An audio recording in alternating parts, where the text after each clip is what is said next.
ভাই আসসালামু আলাইকুম। ওয়ালাইকুম সালাম। ভালো আছেন? হ্যাঁ, আপনি তো কেমন 40 পাইছেন, রাজার মানে রাজার ধন পাইছেন আর কি, মানে এমন একটা মানে এই অবস্থা। জি। কারণ হচ্ছে যে এটা খুবই ভাইরাল প্রোডাক্ট। তারপরে যে কেমন 44ও নিছেন, কয় মাসে কিস্তি যেটা? 9 মাস।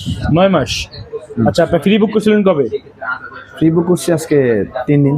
3 দিন ফ্রি বুক করছেন। দেশের বাড়ি কোন জায়গায়? আমার ভোলাতে। ভোলা? ভোলা কোন জায়গায়? লালমোহন। লালমোহন। ওরে আমার দেশি লোক কিন্তু। ভোলা আমার বাড়ি হচ্ছে ভোলা বড়ানোর দিন। আচ্ছা, মানে আপনার ফোনটা যে নিচ্ছেন আপনার কেমন লাগতেছে? খুবই ভালো। এবং হচ্ছে আমাদের এখানে সার্ভিস কেমন? খুবই ভালো। সময় লাগতে কত করে আপনার এখানে? সর্বোচ্চ 5-7 মিনিট। 5-7 মিনিটে হচ্ছে যে আপনার অ্যাক্টিভ হয়ে গেছে ফোন। হচ্ছে যে উনি লাকি কপাল, অনেকে সময় লাগে। উনি আসছে, আইসেই কিস্তি শুরু করছে, অ্যাক্টিভ মানে হচ্ছে যে আপনার অ্যাপ্লাই করছি, অ্যাক্টিভ দিয়ে দিছে। উনি হচ্ছে যে কেমন 40 নিতে চাচ্ছে নিচে, এবং যারা যারা কেমন 40 নেবেন তারা আমাদের দ্বারা স্ক্রিন নাম্বার দ্রুত যোগাযোগ করেন। আমাদের 26 টাকা ফার্ম গেট 7.3 দ্বারা 350 নাম্বার সব কেমন 44ও স্টক অ্যাভেলেবেল। কেমন 44 স্টক অ্যাভেলেবেল।